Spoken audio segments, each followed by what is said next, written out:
work into a straight psychology, but the president of Kenya is the only person who is working into a reverse psychology. I can understand that kind of fact. Because you are not supposed to become into an highest axis of evil, to enter into an axis of betraying over a head of state of the Western Africa. So the way we are veering as a nation, the president is going to sell state of Kenya. KICC lishauzwa, Kenya huduma namba pia itauzwa. Huyu jamaa atauza paka Central Police Station zote za Kenya. My name is Oluoch Babu, precisely known as Babu Junior. And today, you know, the people of Kenya are currently into a situation of sorry, into a juncture of worries by the things that are going in this nation. And the way things are going and the way we are moving as a nation, this president is going to sell even the Statehouse. Over 27 acres of land, President Ruto is going to sell. Because this man have turned Kenya to be into a personal arena of business. He doesn't have any business with the people of Kenya who mandated him with the task to represent them into the head of the executive.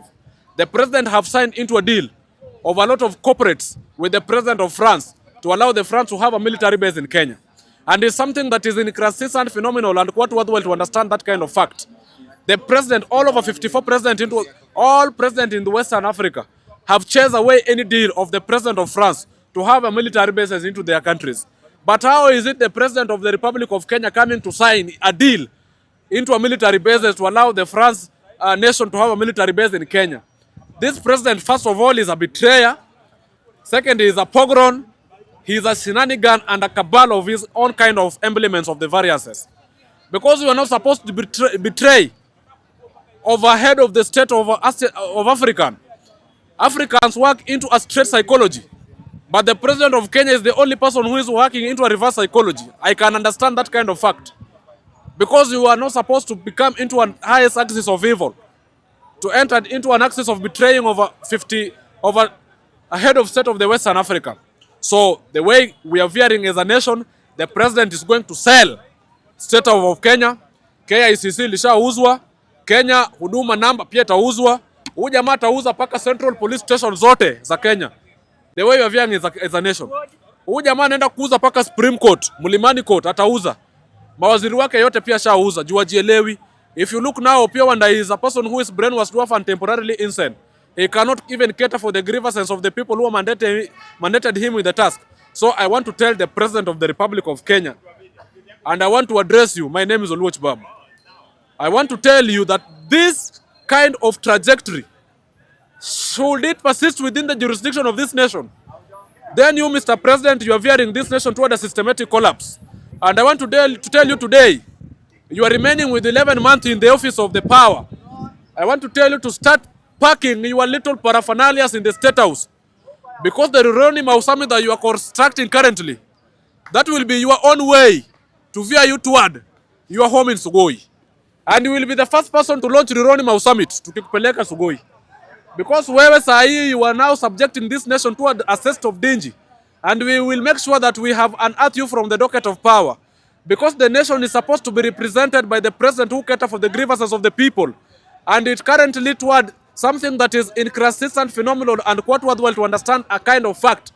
That since independence, the people of Kenya haven't have any kind of president who have an implement of his own kind of variances since independence. And you are bragging yourself in public domain how you are academic mafia, how you are academic literate, a person who have incurred all kind of academia protuberances have entered into axis of incurring the PhDs. But your PhD is the PhD for lizards and frogs. It's not a PhD for, it's supposed to actually maneuver the people of Kenya toward the perturbation exodus. And I want to issue you with a stern admonition and with the highest order possible, with an staccato drumming of warning. Simply because you are the glimpse of the unfolding saga, Mr. President. We haven't confirmed any kind of comicality, any kind of frequentness in the Kenyan political space since independence. We cannot keep quiet. We can't keep quiet when we continue to see Anwai Guru, who used to siphon over 700 million NYS funds. We cannot be quiet when we see Jackson Mandago, who once siphoned the fund for the scholarship for the students, whereby the innocent mothers even enter into an axis of selling their lands to make sure that their own children incur all kind of academia protuberances into abroad.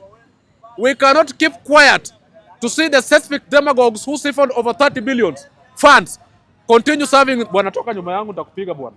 Naongea kitu ya maana, nakuja hapa nyuma, toka. We can't keep quiet seeing Anne Waiguru who siphoned over 700 million Kenyan funds.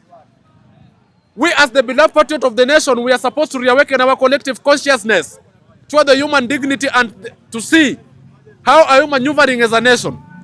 We are supposed to maneuver as a nation whereby the grievances of the people is a key priority. And the blueprint still remain our redemption for Kenyans. We are consistent. We want the leadership that represent the grievances of the people. We as the Linda Mwananchi Brigades, and also the Secretary General for the Linda Mwananchi Brigades, Nairobi, being led by His Excellency, the Chairman for Linda Mwananchi, Ruben Dolo, we are issuing a stern admonition to these UDA mafias, to this glimpse of the unfolding saga, to these people who we have entrusted for them for a very long time, the likes of Gladys Wanga, the likes of this stereotype demagogue mediocre by the name of Opondo Kaluma. For them, we have entrusted them as the people who can adhere to human dignity and entrust to combat corruption. But simply because they have turned to be a suspect, being tormented by the spirits of corruption, the spirits of siphoning, the resources of this country to be dry, they have turned to be an emblem of their own kind of variances. We want to tell you that 2027 is the juncture. 2027 is the juncture. And all those thugs, all those glimpses of the unfolding saga, we want to tell you, you are supposed now to start packing your little paraphernalia in your own capacity, regardless of your docket that you hold. Come 2027, we are going to make sure that those people, start by those people who tick yes into the draconian bill of the finance bill of the 2024, must go home. Hapo hakuna kubagain. And the Linda Mwananchi is palpable. It is unstoppable. It is something that is going to maneuver this nation toward the promised land, whereby it was profounded by His Excellency the late Raila Amolo Odinga. And that is where we belong. Where James Orengo is, where senior political polytragonist Ruben Dolo, the chair for Linda Mwananchi Nairobi, is, where Edwin Sifuna Wetenya is, where Babu Owino is. And that is the vehicle that we are going to move it as the people and the beloved patriot of the nation of Kenya. As I conclude, mambo ni one time, Ruto, start packing your little paraphernalia from the Statehouse. 2027 through Rironi Mau Summit, that is the way to Sugoi. Thank you.